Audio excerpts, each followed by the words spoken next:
Good afternoon and welcome to Nutmeg Sports here on the HAN Network alongside Kevin Coleman. I am Frank Granito as we have got a busy show today bringing you we've got state quarterfinal football games to wrap up, all FCX teams for the fall sports, Kevin. A lot going on this Wednesday, November 30th episode here.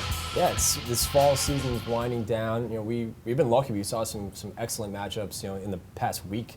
And we saw a great game last night. We even saw a better game on Thanksgiving. And you got to give a shout out to the rest of the sports, soccer, field hockey, and volleyball. We saw some great athletes, student athletes this fall season.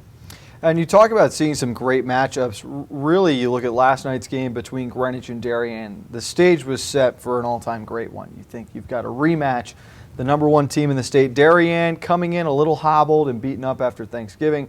The Cardinals primed to upset the number one seed, but as blessed as we had been with some great games for football, we finally saw, you hate to say it, a little bit of a stinker as number one Darien really rolled last night with relative ease. They did, and it was that defense. You talk about this last matchup they had against each other. It was Greenwich who climbed their way back and really made this a game. And speaking to Andrew Stuber after the game, he said that that game really motivated them because they weren't embarrassed, but they were annoyed that Greenwich almost beat them in that Week 3 matchup, that they came out with a vengeance, and that was their motivation for the rest of the year. And he said that preparing for this game was different because they knew that Greenwich can score. They have the ability to do that with Kevin Iobi and Connor Langen, and they came into this game with their defense really wanted to set the tone, and they really did. And those are three important names that you mentioned right there. Let's start with Andrew Stuber and how the Darien offensive and defensive line won the battle at the line of scrimmage. That dictated the pace of the game and set the tone very early on that it was Darien who was going to dominate the day. Then you get over and you mention Kevin Iobi. Again, for the second time this season, really held in check against Darien. He struggled in both Week 3 and in the state first round game. The only time this year that he, I don't believe, has eclipsed 100 yards rushing. And Connor Langen, Coach Johnny Marinelli electing to rotate Connor Langen every other series or so with the sophomore Gavin Muir. And then late in the second quarter, on the only scoring drive for the Cardinals, Langen potentially broke his fibula, as you heard from the training staff. They weren't doing much offensively before that point in time, but you finally felt he had a big pass to Ferraro. They were starting to make some strides, and then that injury, we don't see Langen again. And the sophomore Muir, whose arm strength is off the charts, and we think he's going to have a great career under Coach Johnny Marinelli, who gets the most out of his quarterbacks, just didn't have the accuracy to find his receivers last night. He didn't, and it's growing pains for him. He's only a sophomore. I thought you and John Kovac, really said it well last night. How he is pinpointing his passes. He has a great arm. It's just not there with his wide receivers. The communication's not there. The chemistry's not there like the wide receivers have with Connor Langen. Tough injury to see Connor Langen go down like that. When I was on that Greenwich sideline, Frank, to see him go down, you almost felt like the attitude just went way down on the Greenwich sideline. All of his teammates, the attitude was just taken out of the air there, and you almost just felt like you knew the game was over as soon as he was on the sideline. He was in a lot of pain. The training staff was really trying to get him on his feet. He really couldn't. He needed assistance to go back to the locker room. So we wish him a speedy recovery. And it's an unfortunate injury. But yes, Gavin Muir, I agree with you. He is going to be a good talent for years to come. And he needed assistance going back into the locker room, but we saw him in the second half, practically dragging the leg around, but he was trying to stay on his feet, trying to prove that he could go back into the game if they needed him. We got to speak with Connor afterwards. And the rest of this Greenwich senior class, we've mentioned a couple times what it meant to us seeing the way they adopted Ben McFadden, our Make-A-Wish kid, took him under their wing this season. But this is now a Greenwich senior class that got this storied program back into the postseason. They truly bought into what Coach Johnny Marinelli is bringing to this Cardinals program now with the new systems and a new style that was so foreign to a Greenwich old-fashioned program for so long. This will be a class that is talked about as having made the transition, and I really believe reviving Greenwich and starting this climb back to FCX and state championships moving forward. I agree with you. I think you said it correctly. I think this attitude the senior class had was excellent, and they had a rough year last year. They bounced back and had a good year. And yes, they got knocked out of the first round states, but they need to be proud of what they brought to the table this year in the FCX and in the state and for football. And for this junior class, this sophomore and freshman class, moving on, you're right. I do think this Greenwich team is going to be good in the next year or two, and they're going to bounce back next year. And it set the example for those younger classes that they can buy in, and this is going to work. There is success coming in the future. On the other side of the field, when we look at the quarterbacks, Brian Peters had a great game, and there was talk that he might not even play last night. He was so injured coming out of that New Canaan game. I thought we would see them rely on Finley Collins, Mitchell Pryor, that Wildcat package a lot more. They let Peters throw it around in the rain. His receivers made plays, and they took advantage of what looked like a discombobulated Greenwich secondary. Yeah, you go back to that Turkey Bowl game against New Canaan. Boy, he took a hard hit in that first half that, he was slow to get up, if you remember looking back at that game. And the question was he going to be healthy enough? Was he going to be ready enough to play this game? I thought he looked great. There were a couple times where I thought, he sidearmed the ball a little bit, wondering if that had anything to do with it. Maybe just something that he hit in the ribs, maybe, or his shoulder, his throwing shoulder. But man, he did look really good last night. Made some nice throws in the corner. You talk about Finley Collins. I mean, this offense is going to score, and he really sets the tone for this offense. But it was really Brian Peters. The leadership I saw last night from him on that sideline and on the field was remarkable, and I give a lot of credit to him bouncing back after a big hit like that. That will rally your teammates like that, and that just set the tone for the entire team and for the defense too, especially. Did. Finley Collins was great again. He had a couple of touchdowns, but really Brian Peters throwing it around, receivers making plays was the difference in this one. Let's take a look at the highlights from last night in Darien's 29-3 victory over Greenwich in the quarterfinals. 1st and 10 now on the 13-yard line. That's a big 15-yarder. It's even bigger when Finley Collins takes the carry over the goal line. Touchdown, Darien, as the Blue Wave strike first. Crazies trying to urge this defense on. Showing like they're going to come. They drop back in pressure. Wide open down the sideline. Looking for a man. Touchdown, Darien. It's Max Grant with his 9th touchdown catch of the year. Bev had to say, not definite, but it could be some sort of fibula injury for Connor Langen. Timetable to return is unknown. Ball is tipped, going up for it with one hand.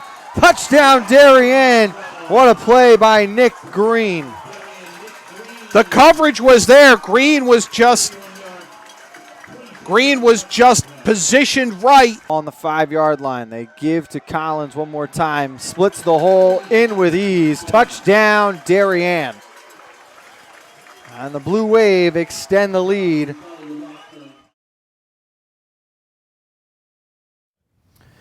(29-3) the final score, and it never felt that close from the start. Field position was an issue for a long time against Greenwich. They didn't earn a first down until almost the 3rd quarter. Really struggling. Darien's defense stole the show, I thought, for a little while, but it was overshadowed by some of the spectacular plays made from receivers, a dominant run game. Now Darien moves forward. They've got a rematch against Southington. This is a Southington team that lost 41-7 last year against Darien in the semis. They're obviously an angry team, but when we spoke with Coach Rob Trefone after the game last night, Kevin, he was a little more concerned about having this Greenwich matchup. He does not like playing FCAC teams in the States. He feels confident now having Southington coming to town next. Yeah, he's definitely confident. He's confident in his defense. You go into the beginning of the season, this is a young secondary coming in, and now they're playing hot. And this is a team you don't want to go up against because, we know their pass rush is good. We saw it last night. They got to the quarterback many, many times, and obviously the big hit on Connor Langen that forced him out of the game. But it's that secondary, Finley Collins at the linebacker position. He has a knack for the game. He has a great vision of where everything's going to be. And I was very impressed with Darien's secondary last night, so look out for that if you're Southington. Kev, let's take a quick break here on Nutmeg Sports. When we get back, we're going to look at the other 3 games featuring FCAC teams from last night, as well as where the bracket stands now as we get ready for the semifinals next Monday. We will have New Canaan and Notre Dame of West Haven here on the HAN Network. We'll have more Nutmeg Sports right after this. 1, 2, 3, heavy! I want to find out how good I am. Yes, sir! If you relax, you get blown out. Let's get it done! Let's get it done! take advantage of right now. Again, come on. I can push myself way beyond what you think. Pressure technique. Bring it back.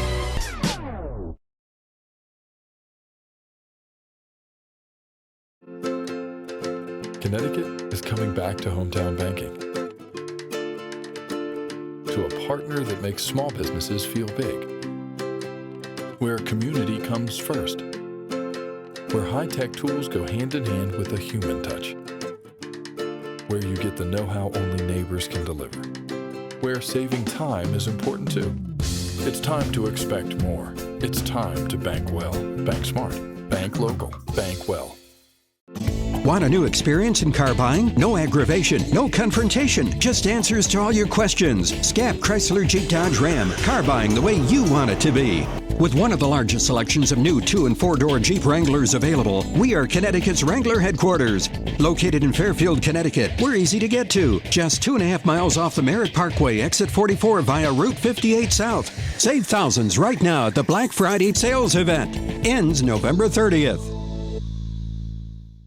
What makes Darien special during the holiday season? Locally owned shops and restaurants where you can find everything you need to make your holidays more enjoyable. Start with breakfast, then shop for everything from toys to unique gifts and the latest trends in fashion. Take a coffee break. Stop at our farmers market or one of our shops where you'll find an amazing selection of cheeses and meats. Then enjoy dining at one of our fabulous restaurants. This holiday season, experience shopping and dining in Darien. Why cook at all this holiday? Avoid the stress of holiday planning and let your friends at Walter Stewart's in New Canaan do the heavy lifting. Whether you're looking to fill in with a few crowd-pleasing sides or you want us to prepare your whole feast, from cranberry sauce to pumpkin pie, we're ready to simplify your holiday. Place your order from our holiday menu and spend your holiday the right way, relaxing. Our fresh prepared holiday meals to go are designed with your busy schedule in mind. Visit us at stewartsmarket.com or at 229 Elm Street, New Canaan. The holidays are a wonderful time to spend with families and friends, sharing a fantastic meal. Football season is in full swing, the fishing has been unbelievable, and it's time to make a list and check it twice. Stop at the Dock Shop, get a fix of summer, and browse loads of new products, including fishing tackle, accessories, clothing, jewelry, and home decor. Boater, beach bum, fisherman, or simply love the New England coast, this is a unique place to shop. The Dock Shop, 51 Tokenique Road, Darien, 609 Riverside Avenue, Westport, or dockshop.com.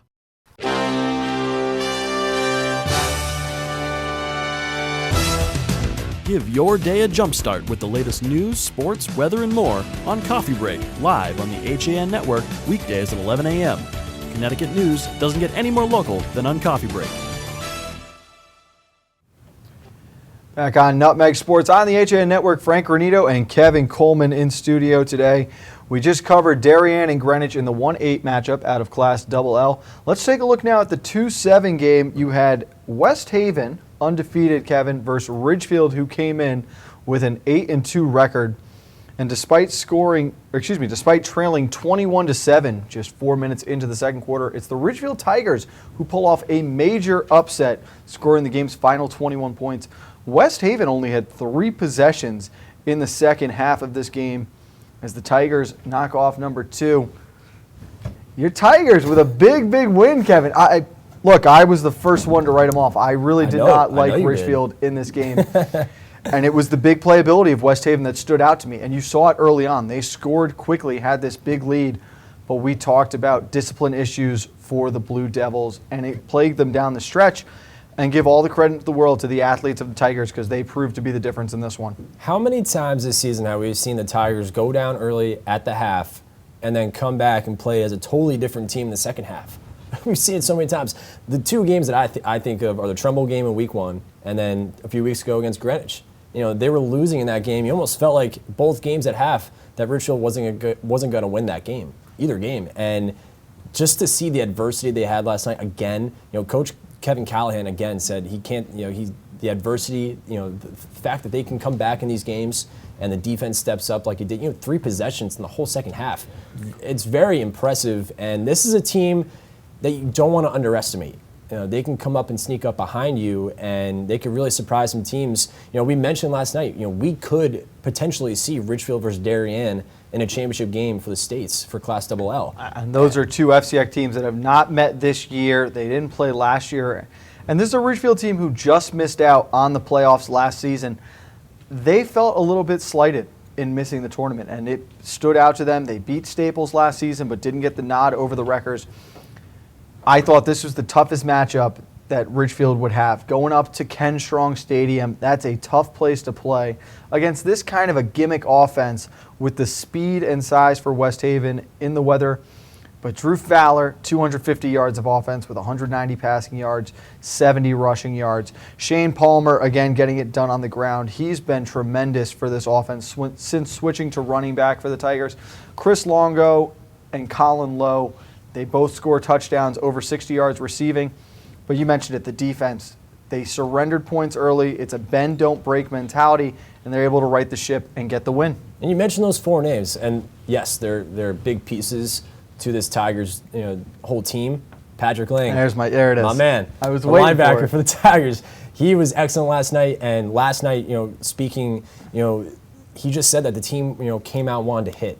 And I think he said that they were surprised at how hard this Tigers team can hit, and they forced some turnovers. And this is a Tigers team. This defense is very scary for some teams. But on the offensive side, if you get Fowler, the ball, and he's really playing well like he did last night, and you get 2 going, the offense and the defense are playing well. This is a Tigers team that's very dangerous. So that means that Ridgefield will now travel to number 6 Shelton for their semifinal game. So you've got a 6-7 matchup and 1/4 top of the bracket with Darien and Southington. In Class L, New Canaan, the only FCX team still in play, and they were almost eliminated. Heavy favorites hosting number 7 Massac going into this game, but that hangover we thought we might see from Darien after the Turkey Bowl was actually down at Dunning Field for the Fog Bowl, as they're calling it now. The whole field just completely covered in fog. There wasn't a lot of throwing the ball around, so New Canaan had to do it on the ground. And it was Graham Braden again who carried this Rams offense. He had over 200 total yards in the game as the Rams come out on top, 31-28, but this might have been a wake-up call for New Canaan that it will not be a cakewalk to just winning a 4th straight state championship. You're right, and you kind of wonder, a lot of people wondering, coming into this game, will they still have, you mentioned that hangover almost, coming into this game, coming off that tough Turkey Bowl loss to Darien, were they going to come back with vengeance? And Massac really gave him a game. But you mentioned Graham Braden again. I was so impressed in the Turkey Bowl with his performance, and he showed up again with 200 yards rushing, and just a phenomenal job by him. And because Braden it's great seeing Braden step up and take this responsibility, earn this job, but it has to be a little concerning for the Rams offense, which has struggled at times this year, that Ryan O'Connell is still a little hobbled and is not able to go full tilt on that side of the ball. They got rushing touchdowns from Drew Pine and Spencer Williams, who's done a great job as that goal line quarterback, so efficient with his offense in those situations on converting and getting points. We've seen teams this year that have come up empty inside the 5-yard line and how much it can cost them. So he really is a weapon there, being so efficient with it. Grant Morse, the kicker and punter and junior linebacker for the Rams, really played a huge role. Coach Marinelli couldn't sing his praises enough. Had a 47.5-yard punt average last night, dominating field position. Hit what would be the game-winning field goal with 3 minutes left. And then with under 2 minutes left, he recovers the Massac onside kick attempt. So the Rams are getting it from some of the smaller names on their roster right now. But they'll match up with Notre Dame of West Haven, who knocked off New London. This is another semifinal rematch, Kevin. Notre Dame of West Haven is big, they are fast, and their skill players are some of the best in the state. If we see the same Rams team we saw in round 1, the Green Knights could blow New Canaan out in their final home game of the year. Yeah, this is going to be a tough matchup for your Rams. Can Drew Pine step back up again? And I think it was good to see him, score a touchdown himself on a rushing touchdown that boosted up his confidence. It's not easy coming off a game where you throw an interception to lose the game. So it's good that he bounced back the way he did. But yeah, you're right. This team is fast. They can hit. And it's going to be a tough matchup for the Rams. But I still want to give them the edge Again, you gotta have Graham Braden's got to have another great performance, and Grant Morse, you mentioned his name. He's been a guy who's been good all year for the Rams, and how important is special teams in football? I mean, it comes up big, and you saw it last night. Huge on the punting game, and he kicks the game-winning field goal, and then to get that onside kick. He's a guy that's been a workhorse for this Rams team, and he's really been kind of under the cover a little bit. But it's good to see his name out there, and he's really done a fantastic job for the New Canaan Rams. Wouldn't expect to see a linebacker on the Equipo de Manos, but he gets out there and earns his spot. In Class M, the last remaining FCIAC team is the St. Joseph Cadets. They're the 5 seed. They had to go on the road up to Wolcott. They rolled with ease, the biggest win for the FCIAC teams, 48-21. Good to see that offense get back on track after struggling Thanksgiving against Trumbull, but now they get Valley Old Lyme, the 1 seed.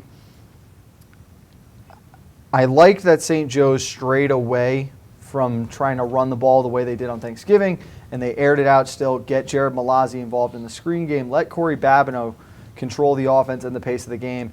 But this is a tough play now. You got to go back on the road again Monday up to Valley Old Lyme. Do you think the Cadets have enough offensively to win if this goes to a shootout? Offensively, yes. It's the defense that needs to stop this Valley team. They're the number 1 seed. If they can get some stops and force some turnovers, then yes. They put up 48 points. This is a team that we know can score. They have a good quarterback. He has great chemistry with his wide receivers. I'm not writing them off. I think they do have a chance if they can, get some scores and force some turnovers. Then yes, I think they do. Let's take a look at the brackets, and we'll start with double L here, Kevin. So Darien wins, Southington wins, Ridgefield and Shelton your winners. You've got 4 teams remaining now. 2 undefeated teams, as we mentioned, Darien and Southington in a rematch. Shelton and Ridgefield in the bottom as both lower seeds advance. That game will be at Shelton. All games, again, starting at 6:30 next Monday, December 5th. Looking at Class L, Windsor and Middletown both advanced. They have a rematch of an earlier conference game from this season. Windsor, of course, a winner there. New Canaan and Notre Dame of West Haven, another 2015 semifinal rematch at the bottom. Class M, you've got Valley Old Lyme and St. Joe's. That game will be played at Valley Regional. Then Hill House with a big win. They get matched up with Killingly. Hill House, a team we talked about a little bit. They kind of fall short every year, just trying to climb over that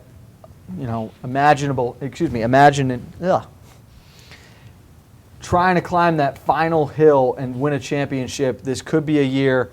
I think they have the athletic advantage over everyone else. And finally, in Class S, Seymour with a huge upset over Capital Prep.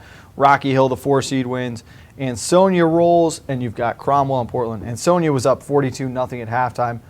We know about their success in Class S, so they're back on track. What a big win for Seymour, though, over the 1 seed from that 8th spot. Yeah, I mean, good for them that Seymour got to get the win like that. They get a trip to the semifinals, potentially a trip to the finals, so it's a good thing for them. And Hill House, you mentioned them, Kovach really mentioned them last night as, when he was coaching with Fairfield Prep. He said that this is a team that will eventually get over the hump and become a championship contender, and they're almost there. So congratulations to all those teams who are making it to the next round. Again, all those games will be played Monday, December 5th. Kickoff time set for 6:30. Let's take one more break here on Nutmeg Sports. But when Kevin and I get back, we've got the 2016 All-FCIAC Fall Sports teams for you right here on Nutmeg Sports. At Hoyt Livery, our goal is to always... Sam, what are you doing? We're filming a commercial. I'm checking out the new Hoyt on the Go app.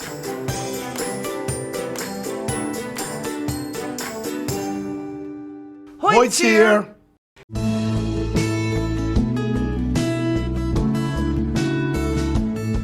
This is now 44 years I've been in this business. Digital came along. After I was in business for about 6 years, I had to totally reinvent the business. So I had to make a tremendous investment in my business. And Milford Bank was there for me. I don't really just consider Milford Bank a bank. I consider them a trusted partner in my business. My name is Jim Wilson, owner of Milford Photo. I choose to bank with Milford Bank.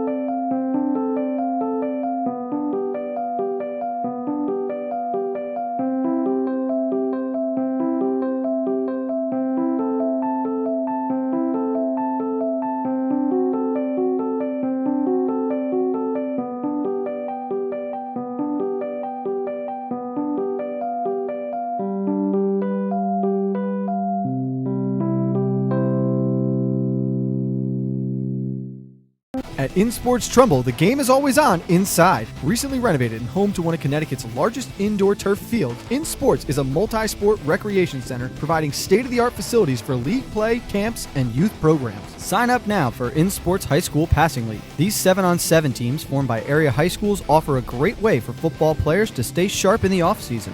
3 weekly 6-week sessions will be offered from December 1st through January 5th, January 12th through February 16th, and February 23rd through March 30th. For more information, visit insportscenter.com. Like and follow us on Facebook. Hi, this is Leo Carl from Carl Chevrolet in New Canaan, and you've heard me talk about the Chevy Volt for years. The new model gets 53 miles on EV charge daily, plus 420-mile full range. But don't take my word for it. You need to come in and test drive the Volt yourself. Visit us at 261 Elm Street in New Canaan or online at carldirect.com. I'm John Kovach. I'm a newspaper editor. I'm a high school football coach. I'm a television presenter, and I want you to love fishing as much as I do. Tune in to Yankee Fisherman, Thursdays at 1 on the HAN network. It's like going to the tackle shop without leaving your office. If you're watching this broadcast, you're not alone. The HAN network is available for 200,000 Connecticut cable customers on the Frontier network. And we've also reached 1.7 million viewers on our free live streaming sports, news, and entertainment broadcasts. To reach our rapidly growing audience, contact Advertising Director Jessica Murrin at 203-273-7312 or email jessica@han.network. Back on Nutmeg Sports on the HAN Network, it is Wednesday, November 30th. Frank Granito and Kevin Coleman in studio as we now can officially announce the athletes who were named to the all FCAC teams for the fall sports. And we'll start with the girls soccer team and St. Joseph's, the cadets having the most players nominated to the first team with 4 selections. They were Jessica Mazzo, Lindsay Savko, Tori Bike, and Haley Vecchiarelli. Ridgefield had 3 players selected. That was Katie Jasminski, Alyssa Bonanno, and Molly Nethercott. West Hill's Chelsea Doman, Corinne Dent, and Natalie Drool. Tia Zajac of Staples, along with Charlotte Rossi. Lauren Tangney and Anna Glovin from Ward. Christine Fiore and Emily D'Annunzio of Darien. Then Rebecca Crosley of Trumbull, Lindsay Gross of Wilton, Sarah De Silva from Danbury, Madison Starr of New Canaan, Chloe Ortolano from Brian McMahon, and Emma Barefoot of Greenwich. Wrapping out the first team selections for the 2016 girls soccer all FCAC team. And for the boys, let's go over to Kevin. For boys soccer, on the Greenwich side, they had the most selections. For the boys, it was Zach Friedman, Alejandro McLean, Sebastian Hernandez, and Jimmy Johnson. From Trumbull, it was Chris Lancia, Tang Dao, and Matthew Restrepo. From Danbury Hatters, it was Ricardo Rodriguez and Kaiki Nascimento. From Stanford, it was Max Vinyarski and Adrian Chanowski. From Derry Ann, it was Pablo Martinez and Sean Gallagher. And from the Staples Records, it was Thomas Nealon and Ziggy Hallerton. From the Fairfield Ludlow Falcons, it was David Bates and Matthias Nascimento. From West Hill, it was Douglas Moroccan. St. Joe's, it was Christian Barrasso. Fairfield Ward, Matt Skelton. From the Richfield Tigers, it was Alex Glass. And from New Canaan Rams, it was Sam Stoner. From Norwalk, it was Sebastian Echeverry. And from the Wilton Warriors, it was Nicholas Devatzes. That rounds it out for the boys' side. Frank, you got volleyball. I do have girls volleyball. Greenwich and Ridgefield, the only teams with multiple selections. Morgan Rafferty and Nadia Soitgu for Greenwich. Elizabeth Middlebrook and Katie Leinekin for the Ridgefield Tigers. Meredith Pellegrino of Brian McMahon. Nicole Vaccarella of Ward. Liv Borski, Trumbull. Andrea O'Connor, your FCAC Tournament MVP from Stanford. Virginia Garrick of Staples. And the Coach of the Year, the FCAC and Division I state champion, Coach Mike Smariglio from Stanford. And finally, for the field hockey selections, let's go back to Kevin. From Norwalk, it was Samantha Troetti, Marissa Mastriani, and Grace Bradley. From the Wilton Warriors, it was Meredith Rappaport and Bridget Ward. From the Staples Wreckers, it was Colleen Bannon and Christine Taylor. From the Darien Blue Wave, it was Katie Elders and Campbell Mathias. From Fairfield Ward, it was Sarah Adams. From Fairfield Ludlow, it was Lauren Beccaria. From the Greenwich Cardinals, it was Paige Mottner. From the Canaan Rams, it was Ellery Boran. From West Hill, it was Paige Sadanatsky. From Richfield, it was Katie Petiers. And from the Danbury Hatters, it was Ali Primavera. And from the Trumbull Eagles, it was Mimi Leonard. So congratulations to all of those athletes. Of course, there were second-team selections and honorable mention selections as well. Hopefully we'll have a chance to cover those this week. We will have the football all-FCX teams for you tomorrow. Kevin, final thoughts on what we saw last night in the Greenwich-Darien game and what we can look forward to with semifinals next Monday. Darien secondary. I was really impressed with them again. I'm singing their praises today. That pass rush and the secondary really impressed me last night. So I'm looking forward to seeing them and what they do next weekend in the semifinals. It should be a lot of fun. We will be live at Dunning Field next Monday night. We'll have New Canaan and Notre Dame of West Haven in the state semifinal football. For Kevin Coleman, I'm Frank Granito. That's going to do it for this episode of Nutmeg Sports. It's Thursday tomorrow, which means we've got the Yankee fisherman John Kovac at 1 o'clock. And as always, coffee break with Kate Chaplensky at 11, right here on the HAN Network.